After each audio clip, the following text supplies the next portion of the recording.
তুমি বলো তো ভাইয়া, তুমি নিজ জ্ঞানে পরীক্ষায় কয়টা সিকিউ এবং এমসিকিউ নিজে লিখছো বলো তো? আমার হাতে এখনো 4 মাস সময় আছে। কয় মাস সময় আছে? এখনো 4 মাস সময় আছে। তুমি যদি ভাইয়া এই 4 মাস কষ্ট করে পড়ো, তাহলে অনেক ভালো রেজাল্ট করতে পারবে। যে জিনিসগুলো তোমাকে পড়াশোনা থেকে দূরে রাখতেছে, তোমার বন্ধু বলো অথবা যে কিছু বলো, যা কিছু তোমাকে পড়াশোনা থেকে দূরে রাখতেছে সবকে সাইড করে দিবে। ফেসবুকে রিল স্ক্রল করবে এরকম ধুমায় ধুমায় ধুমায়, এটা আর করা যাবে না। বুঝতে পারছি? তো এগুলো থেকে একদম সরে যেতে হবে। তো আল্লাহ তাআলার কাছে তুমি যত ইবাদত করবা, তোমার পথ তত সোজা হয়ে যাবে। এইচএসসি 26 ব্যাচ তোমার তো টেস্ট পরীক্ষার রেজাল্ট দিয়ে দিছে। তুমি বলো তো ভাইয়া, তুমি নিজ জ্ঞানে পরীক্ষায় কয়টা সিকিউ এবং এমসিকিউ নিজে লিখছো বলো তো? এরকম বেশিরভাগ স্টুডেন্টই পাওয়া যাবে যারা কিছু না কিছু এমসিকিউ এবং সিকিউয়ে সবারই তোমার সাহায্য লাগছেই। কিন্তু বিষয়টা হচ্ছে, তুমি এই সাহায্য কি তুমি এইচএসসিতে পাবা? এই সাহায্য কি তুমি তোমার অ্যাডমিশনে পাবা বলো তো? এটা তো কোনো গ্যারান্টি নেই, তাই না? এখন কথা হচ্ছে যে তোমাদের টেস্ট পরীক্ষার ফলাফল কেমন আসছে বলো তো? অনেকেরই টেস্ট পরীক্ষার ফলাফল আশানুরূপ আসে নাই।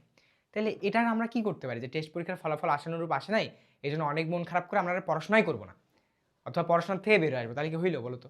তাহলে কি হইলো? আমাদের তো ফাইট ব্যাক করতে হবে যে ঠিক আছে, আমার হাতে এখনো 4 মাস সময় আছে। কয় মাস সময় আছে? এখনো 4 মাস সময় আছে। তুমি যদি ভাইয়া এই 4 মাস কষ্ট করে পড়ো, তাহলে অনেক ভালো রেজাল্ট করতে পারবে। এটা হচ্ছে মেইন জিনিস, আগে নিজের মধ্যে নিতে হবে যে আমি সামনে 4 মাস যদি নিজের সর্বোচ্চটা দিয়ে পড়াশোনা করি, তাহলে আমি ভালো রেজাল্ট করতে পারবো। তোমাকে এটা ভাবতে হবে। বুঝতে পারছি আমি?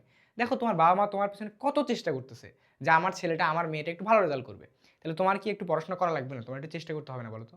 তোমার পড়াশোনা থেকে যে জিনিসগুলো আমি আগে বলি শোনো, যে জিনিসগুলো তোমাকে পড়াশোনা থেকে দূরে রাখতেছে, তোমার বন্ধু বলো অথবা যে কিছু বলো, যা কিছু তোমাকে পড়াশোনা থেকে দূরে রাখতেছে সবকে সাইড করে দিবা।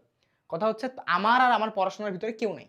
পড়াশোনা শেষ, পড়াশোনা যখন ভালো হবে সব কিছুই হবে। বুঝাতে পারছি আমি? এখন আমি তোমাকে বলি যে সামনে এইচএসসি যে পরীক্ষা, এখানে তুমি এমসিকিউ এবং সিকিউ এর প্রস্তুতি যে নিবা, এটা আসলে কিভাবে নিবা আমি তোমাকে বলি শোনো। প্রথমে এমসিকিউ, আমি একটা কথা বলি শোনো, এমসিকিউ এর প্রস্তুতি কিন্তু খুবই ইম্পর্টেন্ট। খুবই মানে খুবই ইম্পর্টেন্ট। তুমি যদি ভাবো যে তুমি এমসিকিউ জাস্ট বই পড়ে যে তুমি এমসিকিউ ভালো করবা, সেটা কিন্তু কখনোই হবে না। MCQ is all about practice. তুমি যত প্র্যাকটিস করবা তোমার এমসিকিউ দক্ষতা তত বাড়বে। কি বলো তো? যে প্র্যাকটিস। তুমি যদি প্র্যাকটিস না করো তাহলে তুমি এমসিকিউ দক্ষতা বাড়াতেই পারবা না। এখন প্র্যাকটিস করবো কই থেকে ভাইয়া? তুমি প্রথমে তোমার বই থেকে টপিকগুলো বোঝো, কি কি কনসেপ্ট আছে কনসেপ্টগুলো বোঝো, তারপরে টেস্ট পেপার খুলবা, ধুমায়ে তোমার বিগত বছরের প্রশ্ন যেগুলো আসছে সেগুলো সলভ করবা। তোমার টেস্ট পেপারে যে কলেজগুলো আছে ভালো ভালো কলেজের প্রশ্ন সলভ করবা। তুমি দেখো যখন এরকম করে করে এমসিকিউ সলভ করবা, তখন তোমার এমসিকিউ দক্ষতা একদম অন্য লেভেলে চলে যাবে। আচ্ছা, এখন আমি বলি ভাই, আমি তো প্রথমবার বই খুলছিলাম একবার, ভাই অনেকদিন আগে একবার প্রথমবার বই খুলছিলাম, এমসিকিউ আমি কিচ্ছু বুঝি না ভাই, আমার মাথায় একদমই কাজ করে না, আমার খুব ভয় লাগে, যেগুলো আমি কিচ্ছু পারি না সেগুলো আমি পড়াই বাদ দিছি। এটা কি কোনো সমাধান ভাইয়া বলো তো? এটা তো সমাধান না। এটা কি সমাধান হইলো যে আমি পড়াই পারতেছি না জন্য পড়াই বাদ দিচ্ছি? এটা ভাবা যাবে না। মেইন কথা কি, যে তুমি বই খুলছো পারতেছো না, তার মানে কি দেখো তো, তুমি প্রথমবার পারতেছো না, দ্বিতীয়বারও পারতেছো না, তৃতীয়বারও পারতেছো না, চতুর্থবার, এরকম করে বারবার চেষ্টা করলে পারবা না বলো তো? বারবার চেষ্টা করলে পারবা না। ধরো আমি তোমাকে, তুমি তোমার জন্মের পর কি তোমাকে কি তোমার দাদু বাড়ি থেকে কি নানু বাড়ি চেনানো হয়নি? তুমি কি জন্মের পর থেকে চিন্তা না? তোমাকে আস্তে আস্তে চেনানো হয়েছে। তুমি 2 3 বার 4 বার করে গিয়ে তারপর চিন্তা পারছো, তাহলে কি করবা? এমসিকিউ প্রস্তুতি কেমনে নিবা? তুমি 2 3 বার জাস্ট ওই টেস্ট পেপারের এমসিকিউগুলো দুমায় সলভ করবা, তোমার প্রস্তুতি একদম ভালো হয়ে যাবে। এখন ভাই, তুমি এমসিকিউ সলভ করবা কেমনে? বই খুলবা, টপিক তো পড়ছোই, তুমি একটা লাল কলম নিয়ে বসবা, যেটাই পারো না লাল কলমে দাগ দিবা, যেটাই পারো না লাল কলমে দাগ দিবা, এবং ওটা কেন পারো না সেটা পড়ে নিবা। এমন না যে লাল কলমে দাগ দিয়ে খেলা শেষ, আমার দরকার নেই, না, এটা না।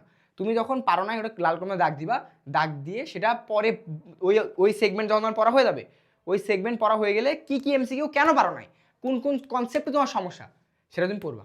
বুঝছো আমি কি বুঝাতে পারছি? এরকম করে এমসিকিউ এর যে পুরা টেস্ট পেপারে যতগুলো এমসিকিউ আছে বারবার সলভ করার চেষ্টা করবা, চেষ্টা করতে হবে।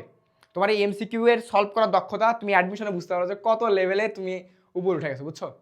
এবং যত চেষ্টা করবা shortcut shortcut shortcut and shortcut. আর তোমাদের কাছে একটা অস্ত্র আছে মনে হয়, ক্যালকুলেটর নাম, বুঝছো? এই ক্যালকুলেটরের উপর দক্ষতা অর্জন করতে হবে, যে তুমি চোখ বন্ধ করে মনে করে ক্যালকুলেটর টিপতে পারতো, এরকম করে তোমার ইয়ে হতে হবে। বুঝছো? তুমি চোখ বন্ধ করছো, কিন্তু তুমি ক্যালকুলেটর চাপতে পারছো, তুমি এই বাটনে হাত দিয়ে বলতেছো আমার এটা হচ্ছে 5 বাটনটা শিফট বাটন। বুঝতে পারছি আমি? তাহলে এটা কেমনে হয় ভাইয়া? এটা হচ্ছে প্র্যাকটিস। তোমার কোনো বন্ধুই জন্মের পর থেকে সেই লেভেলের পড়াশোনা পারে না, সবাই প্র্যাকটিস করতে করতে করতে করতে এখানে আসছে। আমি কি বুঝাতে পারছি বলো তো? তো মানে কি, এটার মানে হচ্ছে ইটস অল অ্যাবাউট প্র্যাকটিস। তুমি কতটুকু প্র্যাকটিস করতেছো, এটা নিয়ে ভয় পাওয়ার কিছু নাই তো যে ভাই আমি পারি না। তুমি প্র্যাকটিস করো, তুমি তোমার বন্ধু ধরে ফেলে দিবা, কোনো টেনশন নাই। আমি বুঝাতে পারছি বলো তো? দেখো নেক্সট টাইম আর কি বলবো, নেক্সট আমরা বলবো সিকিউ প্রস্তুতি। ভাই এমসিকিউ ঠিক আছে, এমসিকিউ খুবই গুরুত্বপূর্ণ, সিকিউ এর প্রস্তুতি কেমন নিব? কারণ কি আমাদের এইচএসসিতে কটা সিকিউ লিখতে হবে? 7টা সিকিউ লিখতে হবে। কটা বলো তো? 7টা সিকিউ লিখতে হবে। এখন আমি বলি শোনো, তোমাকে কি বলবো, তুমি প্রথমে আগে দেখবা ওই অধ্যায় থেকে কোন কোন টপিক থেকে সিকিউ আসে, কোন কোন বেসিক থেকে সিকিউ আসে, সেগুলো ভালো করে পড়ে নিবা। সেগুলো ভালো করে বেসিকগুলো দেখার পরে তুমি টেস্ট পেপার খুলে তুমি আগে, আমি বলি শোনো, আগে তোমার একটা প্রথম ধাপ কমপ্লিট করতে হবে। তোমার প্রথম ধাপ হচ্ছে টেস্ট পেপার সিকিউ সলভ করে, এটা হচ্ছে মেইন কথা। তোমার এর থেকেও তুমি আরও অনেক, মানে প্রস্তুতি তো আর কোনো শেষ নাই, তাই না? প্রস্তুতির কোনো শেষ আছে না? প্রস্তুতির কোনো শেষ নাই। এখন তুমি যদি ভাবো যে ভাই এখন তো কোশ্চিন অনেক হার্ড করে, এগুলো পড়ে লাভ নেই, অ্যাকচুয়ালি না। তোমার প্রথম ধাপ হচ্ছে এইটাই, যে তোমার এগুলো আগে পড়তে হবে। বুঝতে পারছো? যখন তুমি কনসেপ্টগুলো পড়বা, কনসেপ্টগুলো পড়ার পরে তোমার টেস্ট পেপারে যাবা, টেস্ট পেপারে যায় ধুমায় তোমার সিকিউগুলো তুমি দেখবা যে একই, তুমি দেখবা যে এক বছর যতগুলো সিকিউ আছে সেগুলো সলভ করলে তারপরের বছর তুমি কমন পেয়ে যাচ্ছ। বুঝতে পারছি? মানে কি কনসেপ্টগুলাই বারবার একটু একটু এদিক ওদিক হয়ে আসে। বুঝতে পারছি আমি, যে মোস্ট কমন এরকম থাকে যেগুলো কনসেপ্টগুলো থেকে আসে। তার মানে কি, তোমার বলো তো সিকিউ এর জন্য তোমার টেস্ট পেপার যেটা আছে, সিকিউ এর জন্য তোমার টেস্ট পেপারটা তোমার ভালো করেই পড়তে হবে। আমি বুঝাতে পারছি? বুঝছো? টেস্ট পেপার একদম ভালো করে ঝাঁঝরা করে দেওয়া যায় কই কই কি আছে। আমি এখানে একটা কথা বলি, সেটা হচ্ছে তোমরা অনেকেই এটা নিয়ে প্যারাই নিচ্ছ না, কিন্তু এটা নিয়ে প্যারা নেওয়ার বিষয়। সেটা কি বলো তো? সেটা হচ্ছে বাংলার সিকিউ। বাংলার সিকিউ। আমি একটা কথা বলি, তুমি বাংলার সৃজনশীলে বসে ধরতেই পারবা না যে উদ্দীপকের করিম বলতে আসলে ওই গল্পের, যে গল্প থেকে প্রশ্ন আছে সেই গল্পের কাকে বোঝানো হয়েছে। তোমার এই জন্য প্র্যাকটিস করতে হবে। তুমি ধরো বাংলার সিকিউটা একটু একটু দেখে নিবা, যেন তুমি পরীক্ষা হলে দেখে বুঝতে পারো যে এই করিমটা আসলে কে। নাহলে তুমি পরীক্ষা হলে বলবে এই করিম কই থেকে আসলো।